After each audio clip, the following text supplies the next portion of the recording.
சர்வ நோய் நிவாரணி சொல்ல போகிறேன். சார் முடி கொட்டுது சார். முடிக்கு உள்ள என்ன இருக்குது? முடிக்கு உள்ள டப்பாவில் என்ன இருக்குது? இது உள்ள என்ன இருக்குது?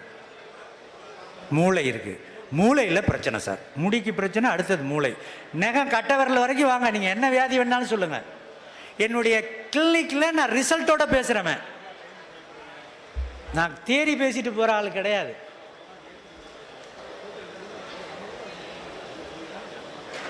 ரெண்டு பொருள் சொன்னேன் இல்லையா? அதில் ஒரு பொருள் முதல்ல ஆரம்பிக்கிறேன். அந்த ஒரு பொருளுக்கு பேர் மறு உலை கஞ்சி. இதை நான் நிரம்ப பேசி இருக்கிறேன். அதிலேயே இன்னொரு பொருள் சொல்கிறேன், மறு உலை அடிசில் சாறு. இந்த ரெண்டை குறிச்சி வேணாலும் வச்சுக்கோங்க. ஒன்றுக்கு பேர் என்ன? மறு உலை கஞ்சி. இன்னொன்றுக்கு பேர் மறு உலை அடிசில் சாறு. இது என்னையா இது? மரபரிசியில் எதை வேணாலும் வாங்குங்க, விலை கம்மியாக இருக்கணும், கலர் கலராக இருக்கலாம். ஒவ்வொரு கிலோ வாங்கி எல்லாத்தையும் கலந்து சுண்டல் மாதிரி கூட கொஞ்சம் எடுத்துக்கலாம். நீங்கள் நிறைய இங்கே எவ்வளோ கடைகள் வச்சுருக்காங்க பாருங்கள். திருப்பி எல்லா இடத்துக்குமே இந்த கிளுகிழப்பையே வாங்கிட்டு இருக்கக்கூடாது. நம்ம ஆளுங்க அங்கே போனாலே கிளுகிழப்பை வாங்குறது, மேக்கப் செட்டு வாங்குறதுலே இருக்கும். கோயிலுக்கு போனாலும் அது, நெல் திருவிழாவுக்கு வந்தாலும் அது.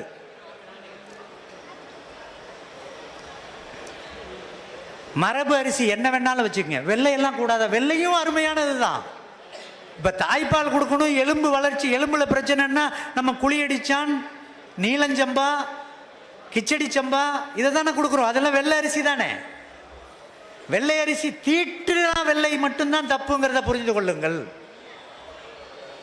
மரபு அரிசி எடுங்க, ஒரு மண்ணு களையம் வாங்கிக்கோங்க. களையெல்லாம் வாங்க முடியாது. அப்போல்லாம் நான் உனக்கு இது பலன் தராது. மண்ணு களையம் நம்ம வீட்டில் சீக்கிரம் களையம் உடைக்க வேணாம்னா களையத்தை வீட்டில் வாங்கி வச்சுக்கணும்.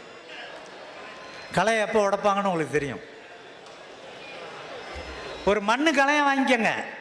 மண்ணு களையத்தை வாங்கிக்கிட்டு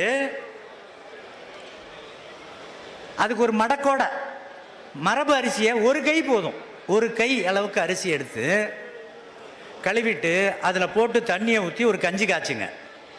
காஞ்சிரும். அதை அப்படியே பத்திரமா வீட்டில் பூஜை அறையோ அல்லது பர்சனல் அறையோ இருந்தால் அங்கே கொண்டு போய் வச்சுக்கோங்க. வெயிலில் வெப்பத்தில் வைக்கக்கூடாது. அந்த களையத்தை அடுத்த நாள் காலையில் அதில் சோறு இருக்குல்ல, அந்த சோத்தோட அந்த தண்ணியோடு சாப்பிட்டீங்கன்னா, பழைய சோறுன்னு சொல்கிறீங்கல்ல, அதுக்கு பேர் தான் மறு உலை கஞ்சி. அது ஆற்றல் தரும், நோயையும் போக்கும். சரி, இன்னொன்று சொன்னேனே, மறு உலை அடிசில் சாறு. இது என்ன தெரியுமா? அந்த கஞ்சி காய்ச்சினீங்கல்ல, காலையில் ஒரு பருக்கை கூட சோறு வராமல் அந்த சோத்தை வடிகட்டிட்டு தண்ணியை மட்டும் எடுக்கிறது. இந்த தண்ணி வந்த நோயை போக்கும், வரும் நோயை காக்கும். சர்வரோக நிவாரணி. அது என்னையா நீ பாட்டுக்கு என்னமோ ஜோசியக்காரன் மந்திரவாதி சொல்கிறது மாதிரி சொல்கிற? அப்படி தோணும் இல்லையா? அறிவியல் ஆவணங்களுடன் நான் சொல்கிறேன்.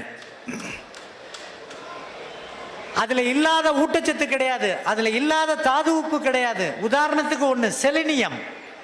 செலினியம்னு சொல்கிறது என்ன பண்ணுன்னா, உடம்புல நீங்கள் ஃப்ரீ ரேடிக்கல்ஸ்ன்னு சொல்லுவாங்க. ஹார்ட் அட்டாக் வர்றதுலேருந்து பாக்கி மூளையில் ரத்த கட்டி உருவாகிறதுலேருந்து நரம்பு சார்ந்ததுக்கு ஃப்ரீ ரேடிக்கல்ஸ்ன்னு சொல்லுவாங்க. அந்த ஃப்ரீ ரேடிக்கல்ஸுங்கிறது ROSன்னு சொல்லுவாங்க, ரியாக்டிவ் ஆக்சிஜன் ஸ்பீசிஸ்ன்னு சொல்லுவாங்க. அதை பர்ஃபெக்டாக காலி பண்ணக்கூடிய மிக வல்லமை உள்ளது அந்த அடிசில் சாறு. இன்னொன்று என்ன தெரியுமா? தொற்று நோய்கள் எது வந்தாலும் நம்ம பயந்து உழுவுறோமே, அப்படி அல்ல. உடம்புக்குள்ளேயே ஒரு நோயாற்றல் சக்தி, இம்யூன் சிஸ்டம் இருக்குது. அந்த இம்யூன் சிஸ்டத்தை அதிகப்படுத்தக்கூடியது மறு உலை அடிசில் சாறு. புற்றுநோய், கேன்சரை இன்னைக்கு உங்களுக்கு இல்லைன்னா வராமலே வச்சுக்கலாம். பியூட்டிஃபுல் ட்ரிங்க் என்னென்னமோ நம்ம சாப்பிட்றோம். இந்த ஒரு ட்ரிங்க், ஒரு கிளாஸ் டெய்லி சாப்பிட்டீங்கன்னா இன்னைக்கு கேன்சர் இல்லைன்னா வாழ்க்கை பூரா வராது.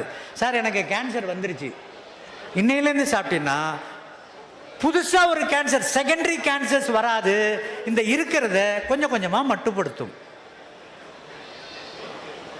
இந்த மறு உலை கஞ்சியும் மறு உலை அடிசில் சாறையும் குறைந்தபட்சம் இன்றிலிருந்தாவது கடைபிடிங்கள். இன்னைக்கு போய் அடுத்த கூட்டத்தில் கேட்டால் எல்லாரும் கை தூக்குனீங்கன்னா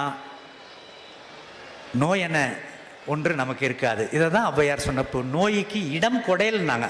நோயை தீர்த்துக்கன்னு அந்த அம்மா சொல்லலை, நோய்க்கு இடம் கொடையல். ஒரு பொருள் சொல்லிட்டேன். இன்னும் ஒரு பொருள் என்ன தெரியுமா? இந்த பிரதீப் இருக்காரு, அவர் ஸ்டால் கூட போட்டிருப்பார். நாட்டு காய்கறிகள் கொஞ்சம் திமிராக தான் பேசுவார்.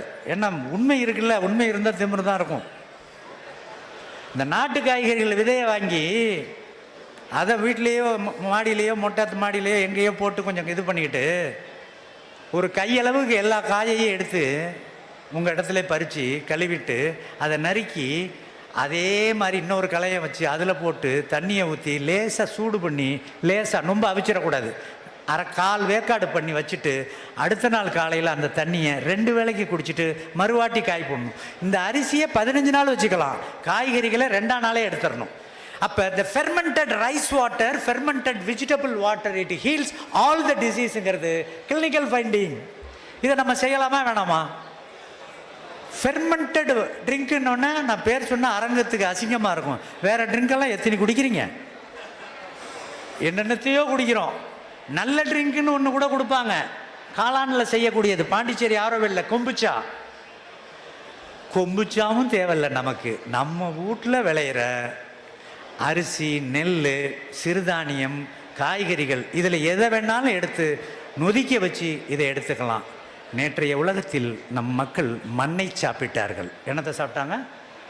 நல்ல சத்தமா, மண்ணை சாப்பிட்டார்கள். மண்ணை சாப்பிட்டார்கள். மண்ணள்ளி போடுறதில்ல, மண்ணில் அப்படியே விளைஞ்சிச்சு அதை சாப்பிட்டான். வேற எந்த எஃபர்ட் கிடையாது, முயற்சி கிடையாது, தானாக விளைந்தது, வைல்டு. மண்ணை சாப்பிடுவது, மண்ணில் பிரசவித்ததை சாப்பிடுவது மண்ணை சாப்பிட்டது. ஆனால் இன்றைக்கு மண்ணில் நஞ்சை கொட்டி நஞ்சை சாப்பிடுகிறோம். தயவு செய்து புரிந்து கொள்ளுங்கள். ஒரு சமூகத்தார் எனக்கு தெரிஞ்சே செஞ்சாங்க. புள்ள பிறந்த உடனே அந்த மண் இருக்குல்ல, அந்த மண்ணை எடுத்து கையளவு தண்ணியை ஊற்றி கரைச்சி வடிகட்டி அந்த தண்ணி இருக்குல்ல, அதை பிறந்த பிள்ளைக்கு கொஞ்சம் கொஞ்சமாக கொடுத்தாங்க. இந்த கட்டட வேலைக்கு பயன்படுத்துவோம்ல ஒரு மக்கள், சேலம் மாவட்டத்திலேருந்து வருவாங்க, எங்கேயாச்சும் சத்திரத்தில் கொட்டாய் மாதிரி டென்ட்டு போட்டு படுத்திருப்பாங்க. அவர்கள் மண் தண்ணியை கொடுத்தாங்க. அது என்ன இன்னைக்கு நம் உழவர்கள் பயன்படுத்துறீங்கல்ல, இஎம்னு, எஃபெக்டிவ் மைக்ரோ ஆர்கானிசம், அது அந்த அறிவு அவனுக்கு அப்பயே இருந்துச்சு. நமக்கு என்ன செய்யறதுன்னு தெரியல.